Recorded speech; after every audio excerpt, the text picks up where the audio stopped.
Hey guys, it's Mike with another King Arthur Legends Rise video back in the account today. Super excited. Spent a lot of time last night watching videos in the community, and I kind of came to realize like the community is really what brings these games to life for me. So shout out to everybody that's putting out videos and just different findings they've come across. Obviously, Hell Hades doing some great work out there. Saf has been on a lot of different collabs with Ash and MikeGoG and everybody, and he really breaks down the ins and outs of a game, which is really helpful. And I did find another video by this CWC Zeppelin. That is King Arthur Legends Rise, Things I Wish I Knew. A lot of great information in here, so great job. If you haven't seen or heard of this content creator, go over, check out their site, subscribe, like their videos.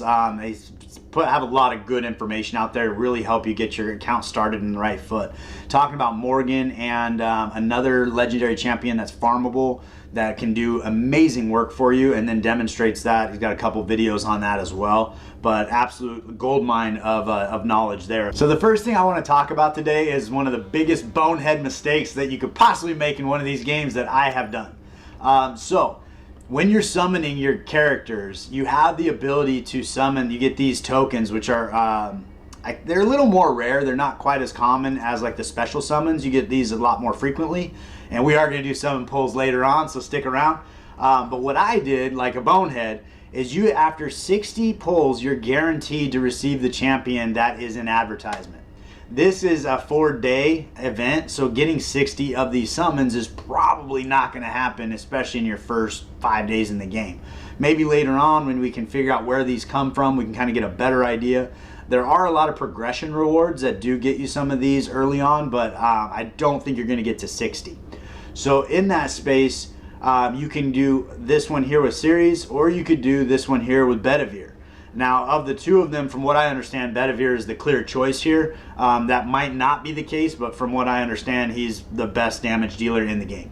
But you can see that I'm at 50 here, and I'm at 48 here. So I've used 12 of mine over here with Series, and I used 10 of them with Bedivere.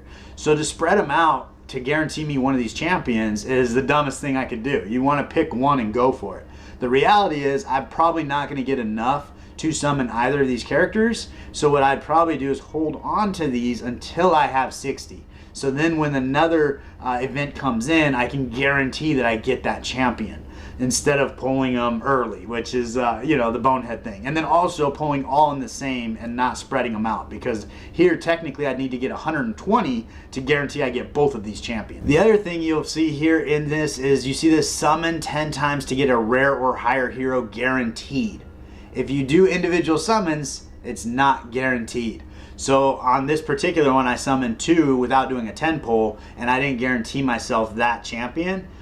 So that is also another bonehead mistake that I've made. That is also going to be true for your relics. You see when you do the 10 pulls that you're going to guarantee yourself a rare item. So you want to make sure that you're stacking up 10 of these before you pull them to make sure that you're getting the best chance to get the best relics there as well. On the special summons, it is also true. So you basically want to sit tight until you can do 10 pulls.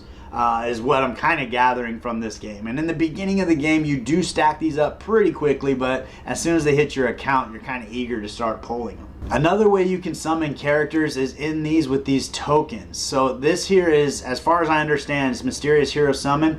This will summon a rare 2 legendary hero, and then you do get some of these that will summon a legendary hero. It's a guaranteed legendary, but it'll tell you right here in the space, so you have that guy to pull as well. And then also we have these cards where it's going to summon a rare hero's relic. Now I think the gold ones that guarantee you a legendary are a rectangle just like this, but they'll be gold with the hero emblem in the middle, and that'll guarantee you a legendary. I think that's how you get Morgan, is with one of those early on. So I did find out Morgan is guaranteed to everybody, which is amazing because she seems to be one of the better legendaries in the game. And if you believe CWC Zeppelin, she is the best by far legendary in the game, and he has a couple demonstrations of why, and I would definitely recommend checking out some of those videos. So what I've learned so far as leveling up champions and what the best thing to do is, or if I had a strategy to start over, you push through main story and adventure mode, early on, because that's where you're going to be getting a majority of your resources and leveling up your characters. As you start to open things, the things you really want to focus on are going to be the power-up dungeons with the Plane of the Beast, specifically getting to a point where you're farming level 7 or higher. Once you start getting these mythic mana orbs, this is what allows you to get 6-star characters. So you don't want to farm a bunch of the legendary mana orbs and then feed them up to the mythics, and I'll show you why. When you come over to the Mage's Tower, it allows you to actually feed up those items to the next level. So if you wanted to make mythic mana orbs, you could do it by just feeding up. But you notice this down here is a huge expense. So if you were 1 or 2 shy and you didn't have any energy and you really wanted to get that 6-star character, you might go ahead and do that depending on your gold situation, but this is a very expensive way to make that happen. You'd be probably better off buying with the 100 rubies the energy to go in and actually fight the boar and get it legitimately. But if you can't beat level 7, this might be the way that you really kind of have to move forward with your first 6-star character and then kind of expand out from there. Another thing you'll find out is when you go to advance your characters, your rare characters take half as many mythic orbs as your legendary characters do.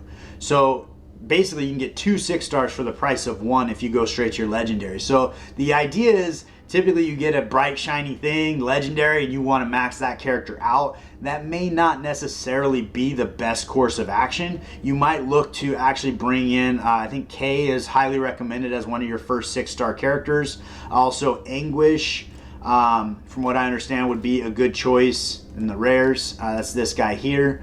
And then, let's see here, Anguish. And then you have Turin and Isolde, or Isolde. But they're more support champions, so I probably wouldn't start as a 6-star with them. But I'd probably go between Anguish and Kay for your first 6-star character in the rare. I did the wrong thing and went straight for the shinies to get them maxed out, but it required a lot more grinding in the boar to get those mythic orbs. I needed to do literally twice as much. But Tristan was crucial in getting some of the single target damage done, especially for a lot of the boss fights. The other piece of feedback I'd provide is under the power-up guide, you have all these different things that are going to help you advance your account. And so your missions, this is where you find your daily missions where you get a lot of extras, and you can do, there's quite a few of them in there daily, and then weekly. You can see I'm kind of plugging way through this, and then also monthly. But you can get these rewards that are going to help push your account along quite a bit. And then obviously you get some summons as well. So if you're ever at a standstill and you don't really know what to do, coming in here can be a great help. The other thing that I would recommend is on the Forbidden Dungeon, when you do open that up, getting as far as you can into the dungeon increases the rewards that you get and start to accumulate some of the things that you're going to need later on in the game. And then once you get to a certain point, you can actually, I can't auto clear 15, but on 14 I can go auto clear. So I have 4 tickets. I can go ahead and do an auto clear here. I can do all 4, and then I can get those rewards just right away, which is really nice. It's a great quality of life piece, but you can get these guys here are crucial for upgrading your champions later on. I think specifically the relics and the levels. So getting some of these pedestals are going to be helpful in that space. So you don't want to neglect the Forbidden Dungeon. And you'll find that as you kind of get in a standstill in story mode, hopefully you've opened this up by then, and then you start moving into the Forbidden Dungeon, then you can kind of go back to Boar and see if you can press on a little further in Boar. And inch by inch, you start increasing your champion's abilities so that you can move forward. You can come all the way back to story mode, and then you can press on. So it really is a very dynamic way to start the game, because there's so many different areas where you can push the account along, so you feel like you're getting those little dopamine hits of progress all the time. The other recommendation I'd have is chasing the red dots. It sounds kind of self-explanatory, but if you kind of go through and you say, oh, I got something going on in clan here, and you make sure that you got, so I just got these rubies. I'm not entirely sure why. Maybe we did something in the clan raid. We conquered the Aldry, the ice bear. So that's a big win. You can go again. You're finding these different things. You're picking up these tokens. The rule of thumb I would throw out there is, until you know what a token does, I wouldn't spend it. because as you get further in the game, you're going to realize some of the value of some of these tokens and be like, oh, you know, this is actually, I really need to put this on this character. And while we're in the clan too, you want to check out the clan missions. Make sure you're doing your solo missions every day. You go in here, you hit go now, and it'll take you right to whatever you need to do to go. And then the group missions, if it's something you can help with, then you help with it. But I mean, obviously here we need 7 more people to complete their solo clan missions in order to get these guys. I personally haven't spent a lot of time in dragon and equipment farming, and I think that is an opportunity. But you can see this first dragon, you got attack, critical, and speed set, which are all going to be great sets. On this guy here, you have defense, life, and drain. These ones are probably going to be significantly less used, so that probably wouldn't be wasting the energy in here. I'd be farming here. But the struggle I have is I want to get to a higher level where I can get better gear. Because right now you're at 4-star here, where I can farm. I'm getting 2 to 4-star, and 2-star gear is not really going to help me. If I could just get to level 5, obviously if I had better gear, I probably could. But if I could do level 5, all of a sudden I'm getting 4-star at least, which is going to better my account significantly. So I don't want to spend too much energy here until I can get to level 5 personally, but that may not be the right choice. The other thing I'd say is don't neglect the Coliseum. When you come in here, it seems to me you can battle as many times as you want. So you have your overall power. That's my ranking there. I'm actually doing pretty good, pretty excited about it. If we come to the rankings, I'm second here, right behind. I'm kind of coming up on Zephyr there. He's got a good lead on me, but definitely a higher team power. But yeah, we're plugging along. I'm kind of getting to a point now where my team power is a lot closer to the enemies. So some of these battles are getting a little harder to beat. But losing a battle, you do lose a couple points. But when you win a battle, you win more. So if you win 2 for every 1 you lose, you're going to make up for it. In this case, my strategy, I'm not sure if it's correct, but I go after their healer right away, or their support champion, just to kind of cut their legs out from underneath them, and then I can move through and take out the other ones. There is ways where you can actually specify which abilities you want to each of the champions to use, even on auto. I haven't really jumped into that quite yet, but that is an option as well, where it's like if you wanted, let's say, Kay to only ever use her A1, you could do that and make sure that you have the A3 available for Tristan when you want to use it. So you can kind of set that up, but I haven't, again, played around with that too much. I usually just leave it on auto and go, and if I'm powerful enough, I get through it, and if I'm not, I don't. So these battles can take a little bit of time, but it's a kind of a fun thing because it's something you can do while you're accumulating energy after the game, after you've played the game and you just want to do something to better your team.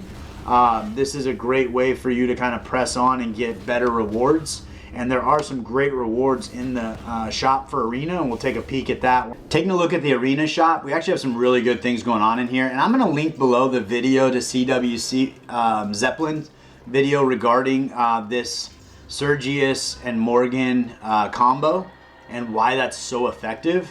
But he highly recommends saving up all of your Arena tokens to get this champion. So that's kind of my game plan. I mean, I was pretty influenced by the video. It was pretty telling. You can kind of move through a lot of dungeons fairly easily, it looks like. And the faster you can do high dungeon runs, you're actually going to be way more efficient with the power you're using and the gear you're acquiring and the benefits. So you're going to get higher quantities of orbs, you're going to get better quality gear, all the things. So if you can press on in the dungeon runs, it's probably going to advance your account in a major way. There are some other things going on in here that are worthwhile, but as far as he's concerned, this is definitely stop one. So you want to get this on your account and then and start building that duo, because it'll help you progress in a lot of ways. You also get some stamina in here, which is probably a really great way to pick up some extra stamina later on, as well as you can get summoning tickets in here also. So as you get further along in Arena, I think your rewards actually stack up the higher up you get. So you could probably get quite a few of those going on at any given time. And I would recommend go ahead and battle out until you can't win anymore. You can do these 3 refreshes. I'm not sure if that is 3 for the entire season or if that resets daily during the daily reset. But that is something to keep in mind, where if you do run into 3 teams that are just really hard, you might be able to reset. But typically it kind of spreads them out like you see here, where it'll be kind of a good, better, best. and the lowest one is probably just below your power ranking, or hopefully significantly below. But if it is significantly below, it means you've been neglecting this area of the game. So you should stay in there and just keep battling out those duels until you get to a point where you're pretty close. When you do get to a point where you've kind of opened things up in the game, the place you want to spend the most time is right here in the Plane of the Beast and right here in Frozen Plain. This is going to allow you to upgrade your heroes' star ranking as well as their relics. So those two items are the way you're going to get the highest level stats on your characters, the biggest bang for your buck, so to speak. Once you have those two things dialed in, then you can, start working towards awakening and some of the other benefits, or you can awaken relics, but starting to work towards the other benefits of upgrading your champions. But these two areas, if you have extra energy, are probably the place you should spend it. Unless you're trying to farm a specific thing, which I love in this game, where it's like, okay, let's say, for example, I want to awaken my champion. And I say, well, I need more of these statues. So I can click on them and it'll tell me exactly where I need to go to farm that statue. Now, I haven't opened up Serpent's Favor 4 and above, so I can't actually farm these yet. But I can get the other versions of them. Which is kind of cool, because at different areas you might be trying to level up different pieces of your character, and it'll show you exactly where you can go to farm that specific item. So like recently I was trying to do a skill level up, and it tells me, okay, well, where can I get these guys? Well, I got Master of Death. Well, am I able to get these? Not yet, because I'm not on level 5. But the other thing here, I can actually get in campaign, in the main story. So I can go into hard mode and it says, hey, you've beaten these 2 levels, which allow you to get this item. So you can go farm specific things you need to upgrade your champions, which I think is really helpful, especially with all of the different kind of currencies going on in this game. It's a kind of a lot to keep track of. So that is a really good quality of life piece where it helps you stay organized in what you're trying to do. I would say priority 1 of the game, like we talked about going through the main story, once you beat hard mode, normal mode, all the way through chapter 10, you're going to get a lot of rewards along the way as you're doing these. And I haven't even got to 3 stars on a lot of these. Like, as we started getting pretty difficult in some of these, and then also some of them I didn't have the champions to do. Like the 2nd star will say use 2 or more frost champions. It's like, well, I don't really have any frost champions built enough to actually get through this content.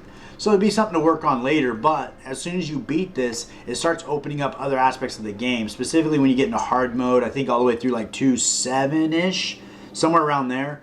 That's when the Relic Forge opens up. So once you open up your Relic Forge, you start to be able to upgrade your relics, and that is one of the best bangs for your buck as far as getting better stats on your champions. So it gives you the opportunity to level those all the way up to level 60 and gives you another thing to work on. I think like most games, it's probably best to start with like 4 starter champs, build a good team with support, some damage, and then kind of once you get those 4 dialed into 6-star 60, then start branching out into specific champions. But that's my goal right now, is doing Morgan, Tristan, Turin, and Kay. And Kay, Turin, you get, I think you do have to pull her, but she's a rare champion, so hopefully it'll be pretty easy. Tristan you get, and Morgan you get. So 3 out of the 4 champions I'm building right now, you actually start with or get very early. So that is kind of a nice thing. They give you some great legendaries to start with. The other thing I want to make a mention of is in a lot of the Fateless podcasts, they talk about being in the game and having things you can do that don't require energy for the folks that do want to spend more time in the game. And I think adventure mode, if I understand it correctly, as you go through these modes, the battles you run into actually don't cost energy. So as you're waiting for energy to accumulate and you're all done, you can go through these modes, and I think each of the fights is actually free the first time you go through it, which is a great way to kind of, have a storyline to go with and so forth, which I think is actually kind of fun. One of the things I personally find frustrating is when you are in these chapters or in the main story, when you hit skip story, it just takes you to the next part of the story. I'd rather just go right to the battle. I'm skipping the story. I don't really care. That being said, at some point it would be kind of cool to go back. But sometimes in these games, I get personally a little eager to play and move forward, and so the story kind of gets in the way.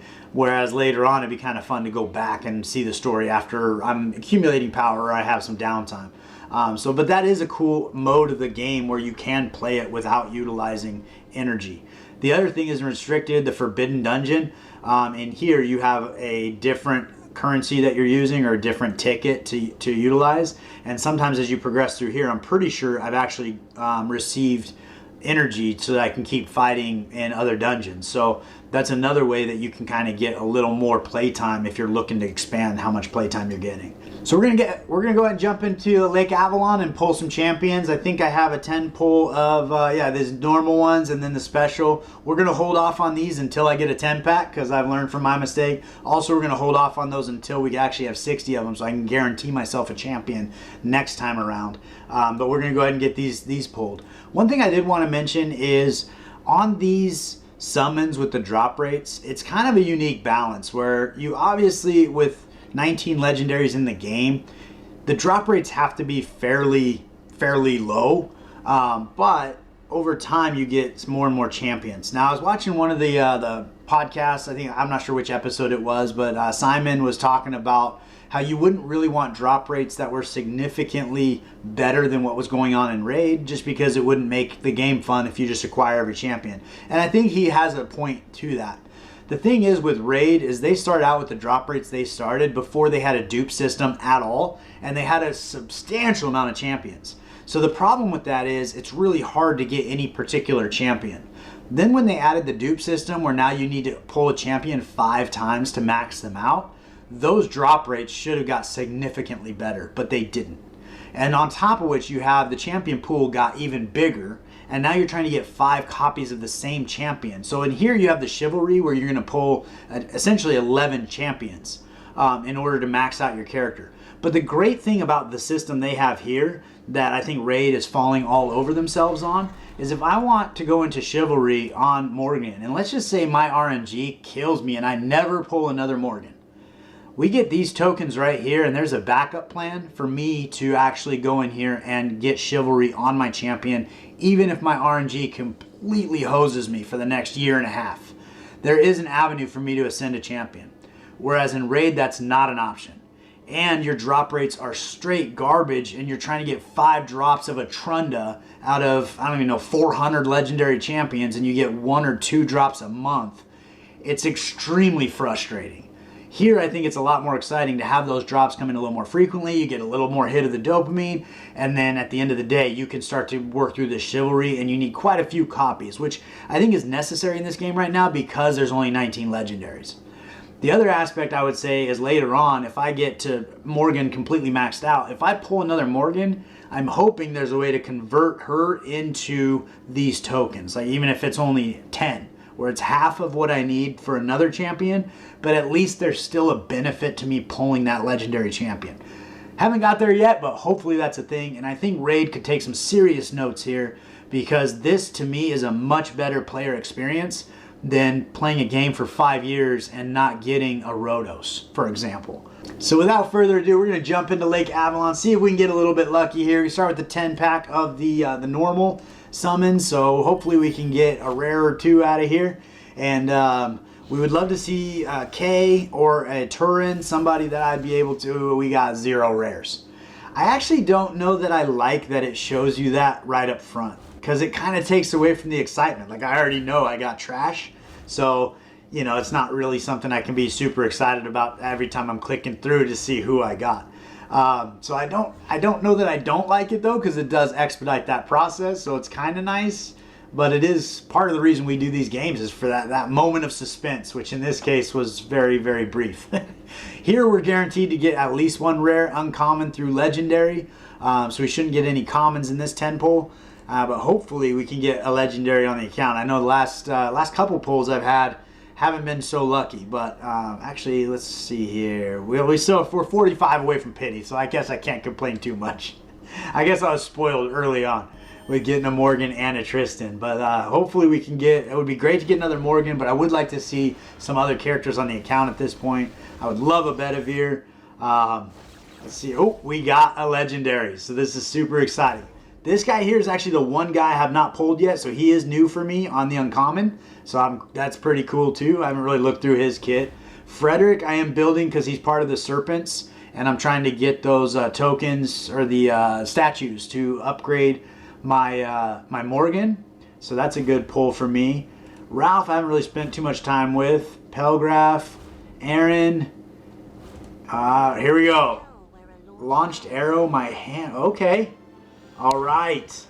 So I have heard that she's not incredible, but she's not bad. So Claudis is a new one for me. That is pretty exciting. Let's take a quick peek at her kit and see what she's bringing to the table.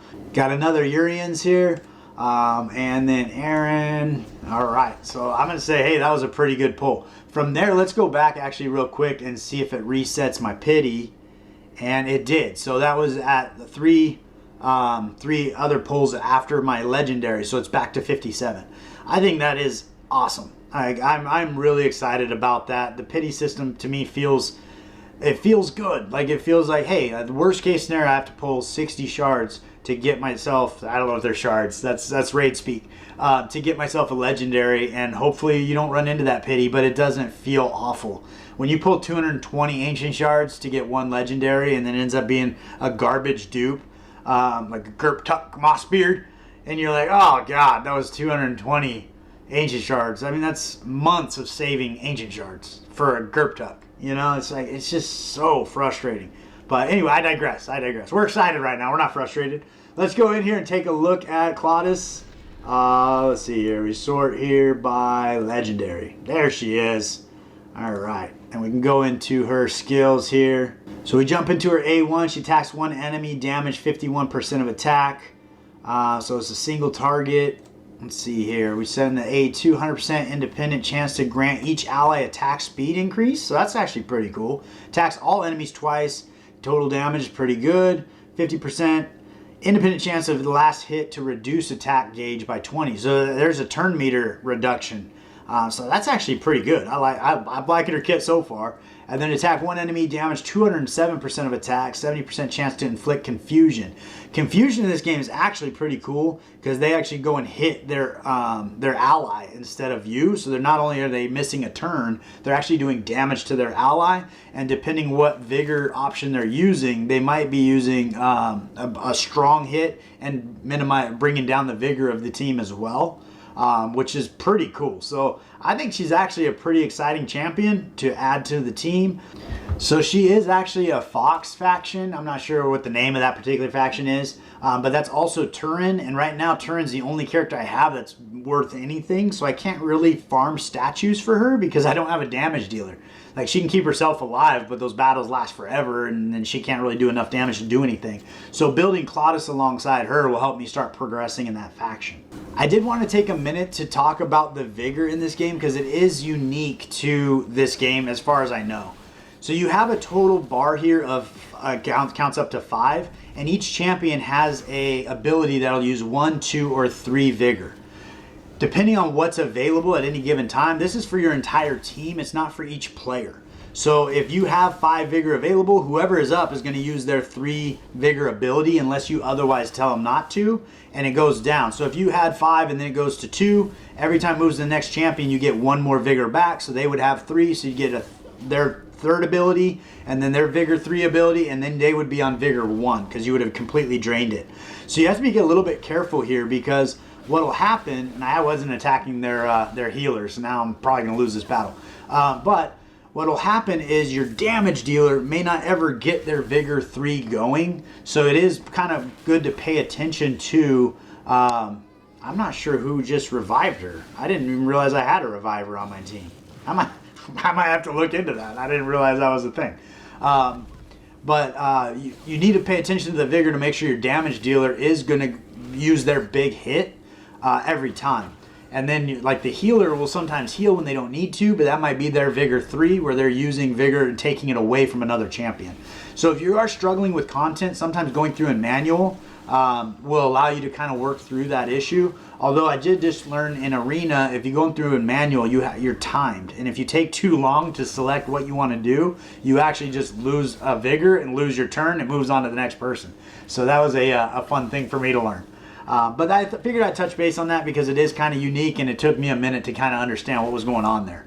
But we're going to go ahead and wrap up this battle. That's about what I got for you today. I hope you found that interesting and helpful. If you haven't liked and subscribed to the video, please do so. It means the world to me, and I look forward to seeing you next time.